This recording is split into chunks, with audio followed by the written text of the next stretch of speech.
حضرت سلمان فارسی رضی اللہ تعالی عنہ آپ ایک شخص کے ساتھ جو صحابی ہیں جن کا نام ہے حضرت عثمان، تو حضور آقا علیہ الصلوۃ والسلام اس کے قریب کھڑے ہو گئے، درخت کے پاس حضور ٹھہر گئے۔ قسم بخدا جب بندہ اللہ کی دہلیز پر اپنے سر کو جھکا دیتا ہے، جب سر سجدے میں رکھ دیتا ہے، میرے رب نے 700 سے بڑھ کر مقامات پر میرے رب نے نماز کا حکم عطا فرمایا۔ مزدور بھی مزدوری چھوڑ رہا ہوتا ہے۔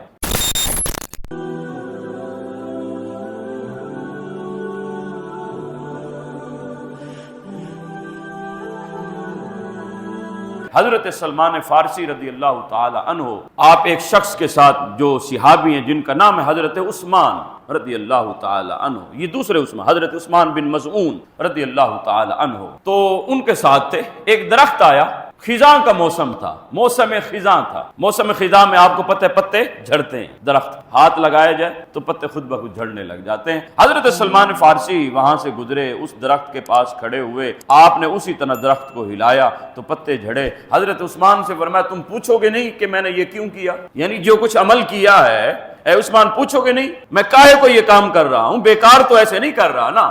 تو حضرت عثمان نے عرض کی حضرت بتا دیجئے۔ فرمایا ایک مرتبہ میں اپنے آقا اپنے مولا حضرت محمد عربی صلی اللہ علیہ وآلہ وسلم خسرو حسینہ شہنشاہ خوباں ماہ نینا حضرت محمد مصطفیٰ علیہ الصلوۃ والسلام کی صحبت میں تھا۔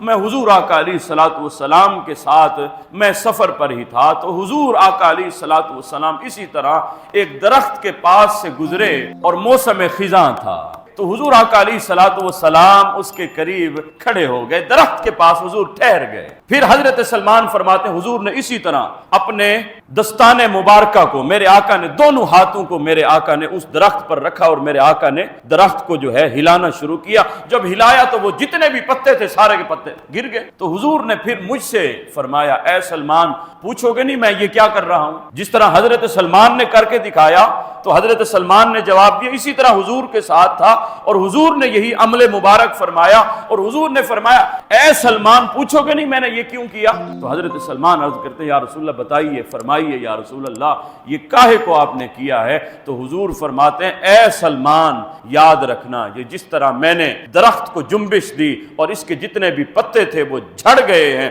قسم بخدا جب بندہ اللہ کی دہلیز پر اپنے سر کو جھکا دیتا ہے، جب سر سجدے میں رکھ دیتا ہے، قسم بخدا میرا رب بھی گناہوں کو اسی طرح جھاڑ دیتا ہے جس طرح اس درخت کے پتے جھڑ رہے۔ اب وہ درخت کے جتنے بھی پتے سرسبز ہوتے ہیں وہ تو رہ جاتے ہیں، جو بے جان ہوتے ہیں مردہ ہوتے ہیں وہ سارے کے سارے گر جاتے ہیں۔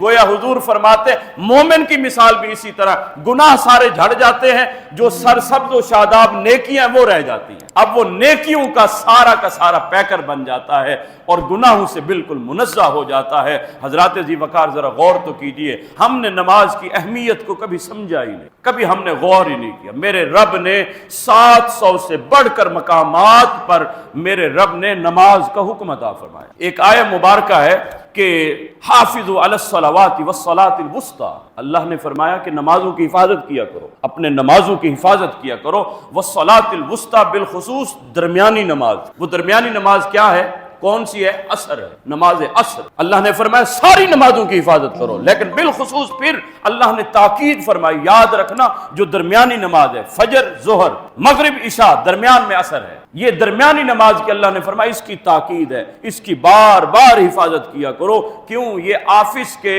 بند ہونے کا وقت ہوتا ہے، مزدور بھی مزدوری چھوڑ رہا ہوتا ہے، جتنے بھی یونیورسٹی والے سٹوڈنٹ ہیں اسکالر ہیں جو پڑھنے گئے ہیں اب ان کی یونیورسٹی آف ہونے کا وقت ہے، یہ وہ نماز عصر ہوتی ہے۔ گویا اکثر جو ہے یہ نماز عصر اسی کام میں، آفس بند کیا، گھر آنے لگا تھا، صاحب مزدوری سے گھر آ رہا تھا تو نماز عصر فوت ہو گئی۔ میرے رب نے فرما دیا حافظوا علی الصلوات والصلاۃ الوسطی، نمازوں کی حفاظت کرو، بالخصوص نماز عصر کی حفاظت کیا کرو۔